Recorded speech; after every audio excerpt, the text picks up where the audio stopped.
चलिए अब बात करेंगे प्रदेश के मौसम की। तो आपको बता दें कि प्रदेश में कड़ाके की सर्दी का दौर जारी है। कई जिलों में घना कोहरा देखने को मिल रहा है। ये तस्वीर जरा आप देख लीजिए। दो तस्वीरें हम आपको दिखा रहे हैं। पहली तस्वीर में आप देख पा रहे होंगे कि कैसे कोहरा छाया है, वाहनों की रफ्तार धीमी है क्योंकि विजिबिलिटी कम है। और आपको जानकारी दे दें कि माउंट आबू में जमी सर्दी, हाड़ कपाने वाली सर्दी से लोगों का हाल बेहाल है। आमजन की दिनचर्या बहुत ज्यादा प्रभावित हो रही है। अलाव जलाकर लोग सर्दी से बचने का प्रयास कर रहे हैं। और अधिक जानकारी के लिए हमारे सहयोगी कमलेश हमारे साथ माउंट आबू से लाइव जुड़ रहे हैं। कमलेश, देखिए माउंट आबू की अगर हम बात करें तो फिलहाल कैसा है माउंट आबू में मौसम, क्योंकि सर्दी बहुत ज्यादा तेज वहां पर पड़ती है। ऐसे में अगर अभी की बात करें तो कैसा है मौसम माउंट आबू का? देखिए इंदु, सर्दी के लिए खास माउंट आबू है और माउंट आबू का पल पल का जो मौसम है वो बदलता है। सुबह हमने तस्वीरें दिखाई थी, कड़ाके की सर्दी है और टेम्परेचर -1 डिग्री पर है। तो कई इलाकों में बर्फ की परत देखने को मिल रही है और तस्वीरें दिखाना चाहूंगा, दीपक त्रिपाठी मेरे साथ है, वो दिखाएंगे। इस वक्त जहां हम माउंट आबू के प्रवेश द्वार के नजदीक खड़े हैं, देखिए कोहरा कितना है। अभी फिलहाल आप ये विजुअल्स देख करके अंदाजा लगा सकते हैं कि माउंट आबू में सूर्य देव की जो तपिश है कहीं ना कहीं महसूस नहीं हो रही है। लेकिन मौसम बेहद सर्द है और सर्द हवाएं चलने की वजह से कहीं ना कहीं कड़ाके की सर्दी के बीच जो पर्यटन के लिहाज से है वो तो महत्वपूर्ण है ही, लेकिन आम जनजीवन कहीं ना कहीं प्रभावित है। मेरे साथ कुछ लोग भी हिंदू बात करेंगे। सर, कैसी सर्दी बढ़ रही है? माशाल्लाह बहुत अच्छी सर्दी है। -1 है आज, कल -3 था। काफी कड़ाके की सर्दी बढ़ रही है और काफी ठंड का प्रकोप जारी है। ठंड का प्रकोप जारी है? Yes sir. देखिए मेरे साथ यहाँ पर दुपहिया वाहन चालक और स्कूली बच्चे भी हैं, कहीं ना कहीं बात करने की कोशिश भी करेंगे। सर, कैसी सर्दी पड़ रही है? मफलर, जैकेट सब? सर ठंड बहुत ज्यादा पड़ रही है।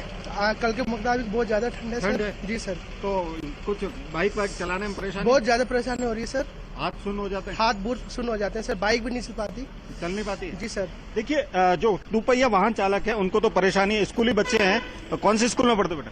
केवी माउंट आबू। छुट्टियां नहीं है अभी? नहीं, एक्स्ट्रा क्लास चल रही है। एक्स्ट्रा क्लासेस में जा रहे हो। ठंड कैसी है माउंट आबू में? बहुत ज्यादा है। बहुत ज्यादा है। क्या जैकेट वैकेट सब पहन के जाना पड़ता है? हाँ। देखिए इंदु, यहाँ पर जो तमाम लोग हैं कहीं ना कहीं सर्दी से बचने के लिए जो प्रिकॉशन है वो जरूर अपनाने पड़ते हैं। देखिए सर्दी का असर कितना है ये इनका भाई साहब का पहनावा देख करके लगा सकते हैं। भाई साहब, दूध बांटने जा रहे हो, कैसा ठंड है? कुछ बहुत ज्यादा ठंड है सर। बहुत ज्यादा ठंड लग रही है? बहुत ज्यादा ठंड है। तो कल कैसा था, आज कैसा है? कल तो कम था, बाकी आज ज्यादा है। आज ज्यादा है? ठंड महसूस हो रही है?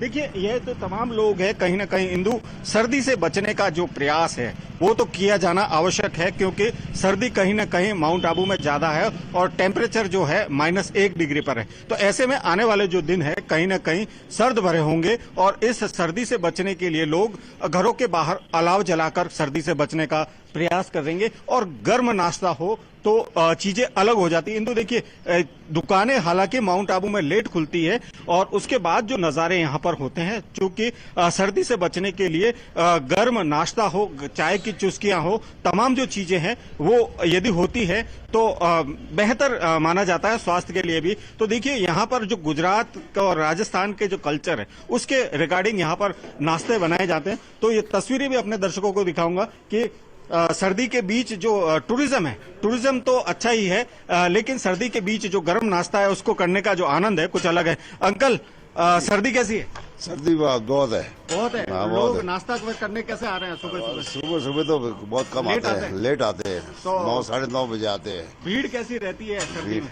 सर भीड़ थोड़ी कम रहती है। कम रहती है। देखिए सर्दी के बीच जो टूरिस्ट है कहीं ना कहीं होटल से लेट बाहर निकलता है हिंदू, और क्योंकि सर्दी से बचने के लिए कहीं ना कहीं जो प्रयास है वो किए जाने चाहिए। तो ऐसे में कहा जा सकता है कि माउंट आबू की सर्दी के चलते जो यहाँ की दिनचर्या है वो देर से शुरू होती है, क्योंकि सर्दी का प्रकोप है। और जो सर्दी के शौकीन लोग हैं वो कहीं ना कहीं घरों से बाहर निकल के यहाँ की जो खूबसूरती है उसको तो निहारते और साथ के अंदर जो सुबह जो बर्फ की चादर देखने का जो आनंद है कुछ अलग नजर आता है। जी इंदु।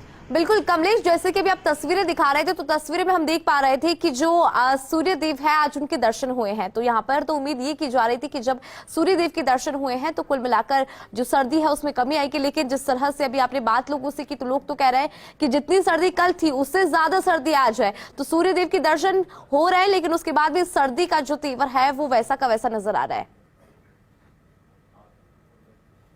माउंट आबू की सर्दी बिल्कुल अलग है इंदु, जी। क्योंकि जहां कल की बात करें तो कल -3 का टेम्परेचर था और आज के टेम्परेचर की बात करें तो -1 है। कल सर्द हवाएं नहीं चल रही थी और आज कहीं ना कहीं जो सर्द हवाएं जो चलना है उसका कहीं ना कहीं प्रकोप देखा जा रहा है। इसकी वजह से लोगों को जो है सर्दी खास महसूस हो रही है, क्योंकि जैसे ही अब सूर्य देव के दर्शन हुए तो टेम्परेचर में बदलाव होगा। जैसे ही सूर्य देव के तपिश यहाँ पर अरावली के पहाड़ियों में महसूस होगी तो टेम्परेचर कहीं ना कहीं बढ़कर दिन के अंदर 17 से 18 डिग्री पहुंचेगा। तो जो सुबह का जो मौसम था और दोपहर का मौसम दोनों अलग होते हैं। गुलाबी सर्दी का एहसास इंदु माउंट आबू में जरूर होता है, इसीलिए माउंट आबू को की जो सर्दी है कहीं ना कहीं गुलाबी कही जाती है। सुबह कड़ाके की सर्दी होती है और दोपहर में गुनगुनी धूप, जिसका सेवन करने के लिए लोग बाहर बैठ करके कहीं ना कहीं सर्दी से बचने का प्रयत्न करता है। जी इंदु। बिल्कुल कमलेश, आपने तस्वीरें दिखाई और जानकारी दी, आपका बहुत बहुत शुक्रिया।